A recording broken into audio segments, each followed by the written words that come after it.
Hi, welcome to the podcast for When the Curves Line Up for September 17, 2024, featuring a harvest moon and a partial lunar eclipse. Please see the article that includes diagrams of today's events on the website at whenthecurveslineup.com.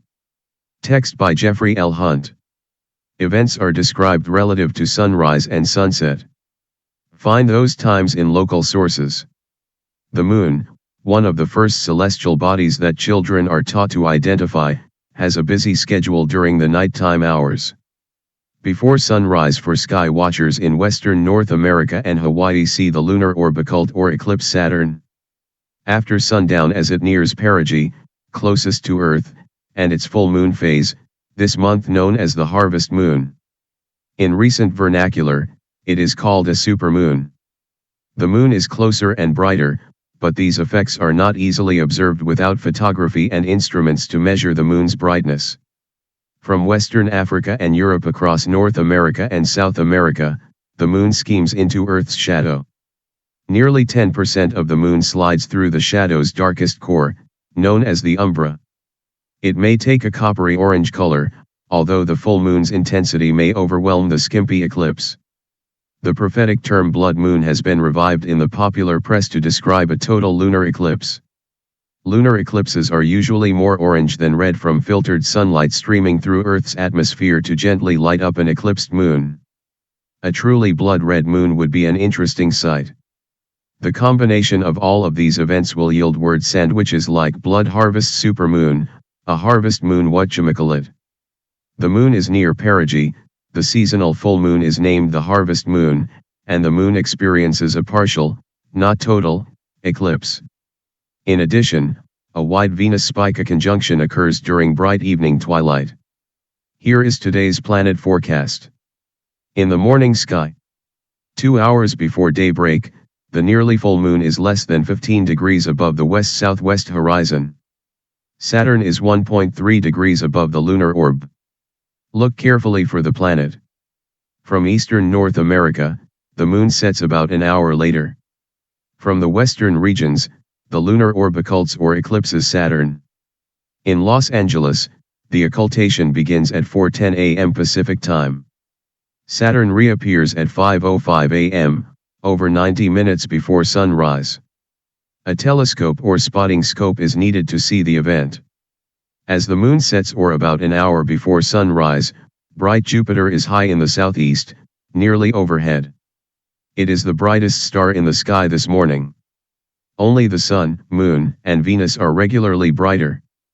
On some occasions, when Mars is close to Earth, the red planet is brighter than the Jovian giant. Jupiter plods eastward in front of Taurus, nearly between the bull's horns, Elnath, and Zeta Tauri. Dimmer Mars, marching eastward in front of Gemini, about midway from Jupiter to Castor and Pollux, the twins' brightest stars. Mercury continues to race into morning twilight. Its brightness rivals Sirius, but it is washed out by morning light. Mercury aficionados can track it through a telescope, about 5 degrees above the eastern horizon. Otherwise, consider the planet a lost cause. In the evening sky, as the sky initially darkens following sunset, evening star Venus peeks through twilight low in the west-southwest. This evening, use a binocular to look for a wide Venus-Spica conjunction, with the celestial bodies 2.4 degrees apart. After this evening, Spica slips into brighter twilight, reaching its solar conjunction on October 16. It reappears before sunrise in the east-southeast around November 3. This evening, find a hilltop or elevated structure to see across any obstructions toward Venus and Spica. Tonight, the harvest moon rises at sunset. An hour later, the moon is over 10 degrees above the east-southeast horizon and 9.8 degrees to Saturn's lower left. Planets and moons cast shadows made of two concentric circles. The outer section of the shadow's circle is lighter, and when the moon passes through it, the moon is darkened a little. The moon still receives considerable sunlight and not much darkening is noticed when the moon is here. The lunar orb enters the penumbra beginning at 7:39 p.m. Central Time. The center of the circle is dark and the sun is completely blocked by Earth. This is known as the umbra. At this evening's eclipse, only 10% of the moon slides into the darker umbra, a partial eclipse. This begins at 9:11 p.m. Central Time.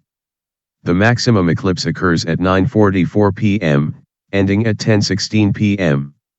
The moon leaves the outer penumbra at 11:49 p.m. ending this eclipse. Tomorrow morning, Saturn sets over 20 minutes before sunrise, disappearing behind the thicker air near the horizon over an hour earlier.